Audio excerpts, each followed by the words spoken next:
Good evening, Rockdale. Excuse me, I had muted my mic, so bad on me.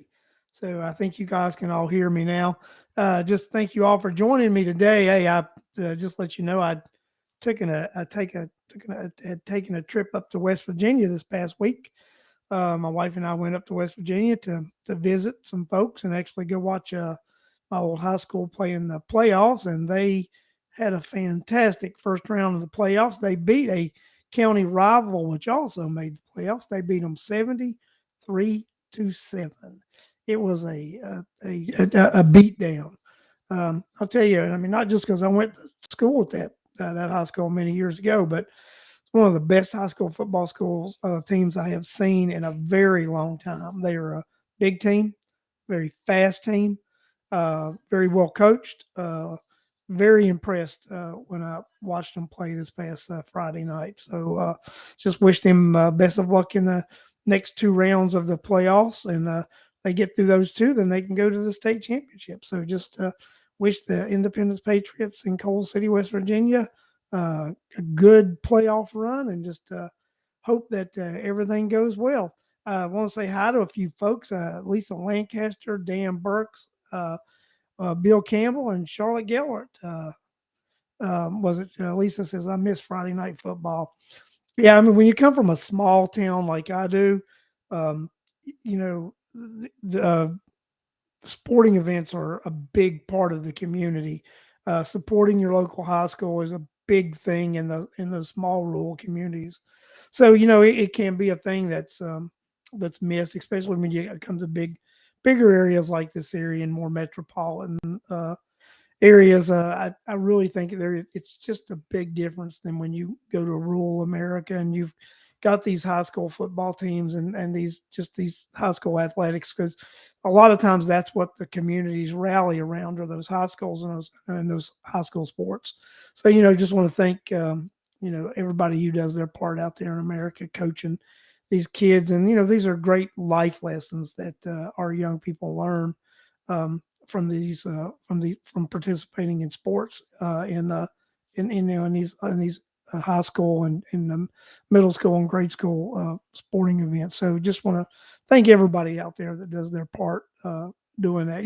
It's fitting that today, I'm discussing this and discussing, youth athletics and such, because we're going to talk a little bit about the Rockdale County Board of Education today. I mean, I know that's one of your favorite subjects out there. My audience loves it when I talk about the Rockdale County Board of Education, and I know they do.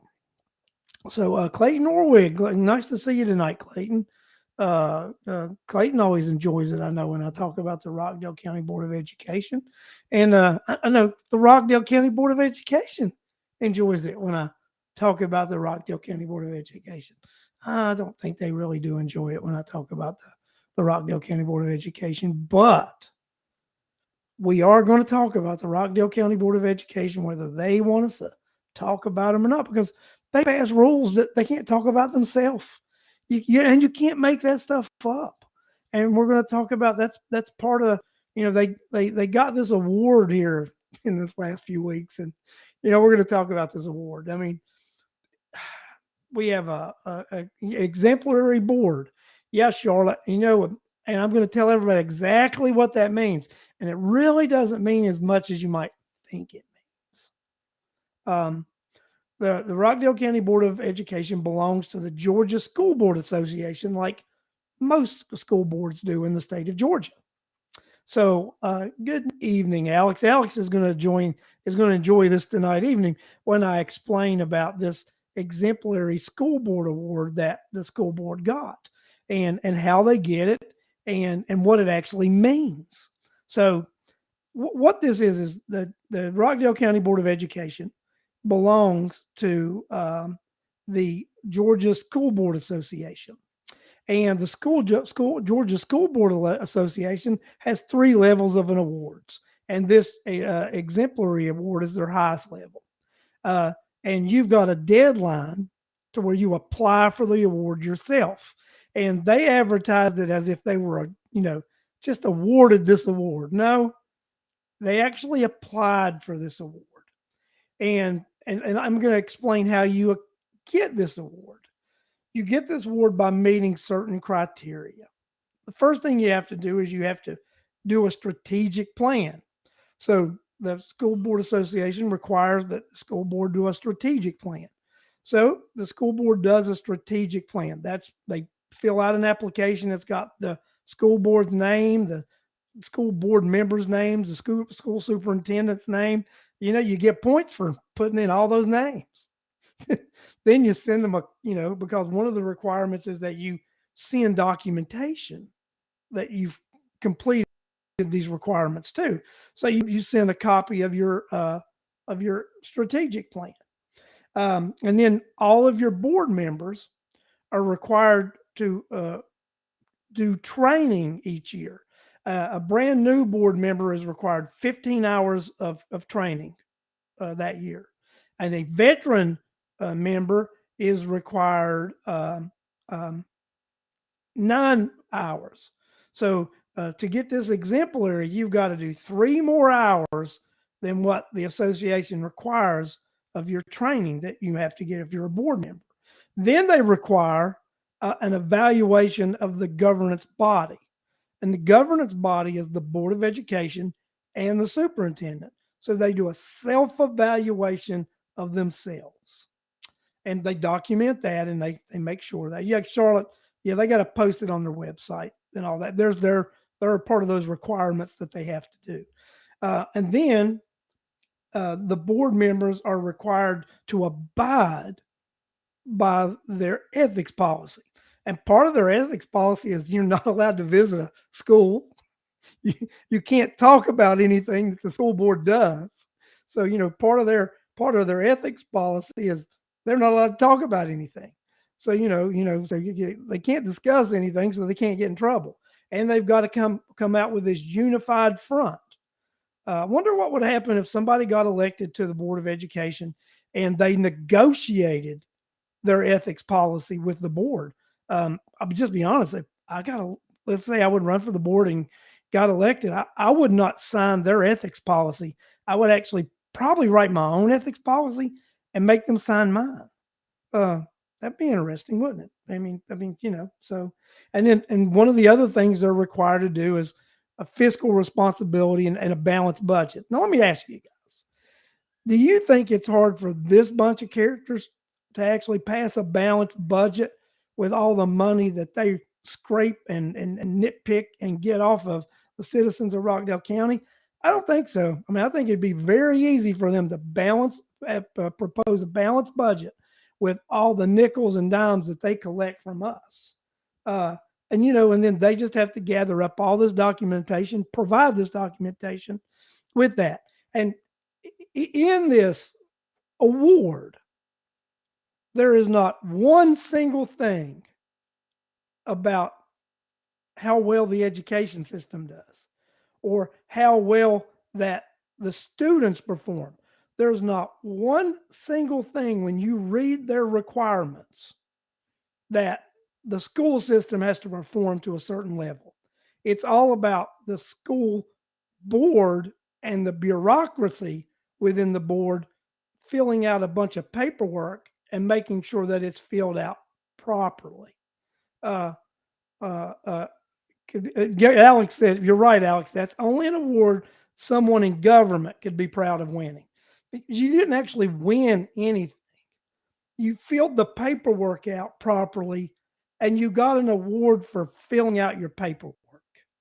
It's ridiculous. You won an award for crossing your T's and dotting your I's when you don't even teach the students in this school system how to do that. You won an exemplary award for following instructions on how to fill out an application. It's basically what you want an exemplary award for. If we want to talk about what we should be doing with the Rockdale County school system, and not only the Rockdale County school system, but I've been doing a lot of research about what goes on with these school boards in the state and everything. And most of the regulations and everything, actually, what they do is they support this school superintendent being a czar is what it comes down to. Is the state law makes this school superintendent the executive over the school board. So guys, what we've got to do is we talk about we want local control. We don't have local control. Most of these school superintendents that govern these local school boards don't even live in the counties. Terry Oates doesn't live in Rockdale County. And I would ask to say how many of the bureaucratic members of the board, those assistant superintendents and those other directors and such that are bureaucratic employees of the school board, how many of them actually reside in Rockdale County? So if these guys don't reside in Rockdale County, do we really have local control?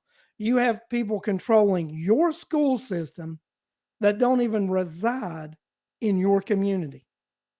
I don't actually believe that is local control. You have individuals that live outside of your community, so that's not local control. But what we need to do is we need to elect people to the school board who will not only work within that system, but with the system in whole to actually reform the system so that these school superintendents don't have all this authority. I think the school superintendent should have the authority over the learning process. And then we should have an executive director that answers to the board as far as fiscal responsibility. I don't think that the school superintendent should have anything to do with the finances. They should present what they believe they need to the fiscal director, who then reports to the Board of Education. We need to change our structure so that we really do have local control, so that the local school boards are actually the ones pulling the strings. The local school boards are the ones that are making decisions about what is being taught in the local school system.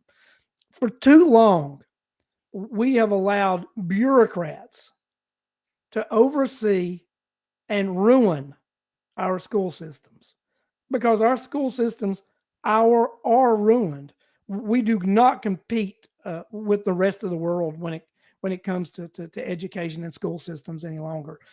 We are virtually a third world country when it comes to education. And people say, well, Larry, that may be harsh. No, it is not harsh. It's factual. It's reality when you look at how our students score against the international world. We don't do well. Guys, for us to turn this around, we need reform. And reform starts with electing individuals to the school board who are not afraid to stand up to the bureaucracy and the bureaucrats within the school board. It will be electing individuals who would negotiate their own ethics rules with these school boards and not just go along with you can't visit a school system, a school, if you are a member of the Board of Education. That's ridiculous. In my line of work, or in anybody's line of work, one of the best ways to know if your crews or your people or your employees are doing what they're supposed to be doing is to be able to do random site visits without notifying anybody and just going. If you're a school board member and you have passed a background check and you're not on any sort of predator's watch list, and you are a duly elected person representing the taxpayers, parents, and the students of any school district, you should be allowed to go visit a school to see what's going on anytime you wish. Guys, we need to realize that we can take our country back, we can take our school boards back, we can take everything back at the ballot box. We need to get people who to run for office who are not afraid to voice their opinion and challenge the people that are on the board right now, and challenge them to stand up and take the board back, to actually invoke local control. We don't have local control right now. School board superintendents have control. because state law gives them control. We need to do what's right for the taxpayers, the parents, and the students. It says we got a D minus rating. I'm going to tell you what, I think they grade on a curve. I don't actually think that they give anybody an F. I think the D minus is as low as you get. I think they grade from an A to a D minus. So I think, I don't think you can go any lower than what Rockdale County is rated right now because they just don't let you have an F. Because if you could have an F, we'd have an F. Someone sent me a recording this week, and a lot of citizens have been reaching out to me. They're concerned about the safety in the school system because Salem High School was on lockdown again this week with some nonsense going on. We've got safety concerns and we've got concerns of are our kids actually are they getting the education that we're paying for? Because I'll tell you right now, Rockdale County citizens, we are paying for a premier education. The tax dollars that we're putting out there should be paying for one of the finest educations that money can buy. But that's not what we're getting in Rockdale County. We're getting a subpar education for our youth. We've got to realize that not every child is destined for college. And by having an educational system that tries to prepare every child for college is not it's not doing justice for those kids. We need to realize that that kids college may not be the direction that some of them need to go. Let's see here, Lisa. You said only if voters vote for qualified candidates. Yeah, Lisa, we know that voters don't always vote for qualified candidates, but these Board of Education races are nonpartisan elections. They're not party affiliated. So I think, part of the issue is we don't have enough people that are qualified who actually care enough to actually run for these Board of Education positions. Because it's, in my opinion, these are the most important positions that we have in the county. When we look at what money is spent, Lord, I mean, the majority of tax dollars that's collected in this county are spent in that school system. We have a SPLOST, an e-SPLOST, that is collected penny for penny with the county's SPLOST, that there is no civilian oversight. It's board oversight, and it's not even the elected board. It's the bureaucrats that are in the school board that oversee the e-SPLOST money. And I don't think that should be legal. I think that's another portion of reform that we need to look at. We need to elect school board members who will say, no, this can't be tolerated any longer. That, if we're going to continue to put these things out there, then what we need to do is we need to require that there be citizens oversight. What qualifications should they have other than being a parent or a teacher? I think they need to have some business knowledge. I think they need to have some knowledge of what these kids need and what we should do. They should be qualified to know what government looks like, what a real board should do, not just be a token board. Just because you're alive and breathing, that's basically the qualification, Charlotte. Qualification is actually being alive and breathing. There's nothing more other than being alive and breathing and eligible to run. Those are the qualifications. So what we need to do is we need to have people who care about the community. We need to have people who care about the taxpayers of a community, because it's more than education. It's caring about the taxpayers in that community who are footing the bill for that education.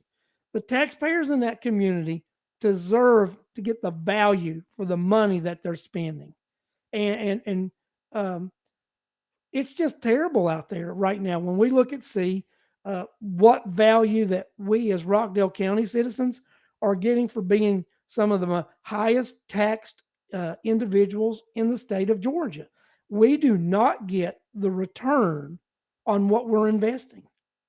We should be getting a platinum return, and, and I don't even think we're getting return on lead.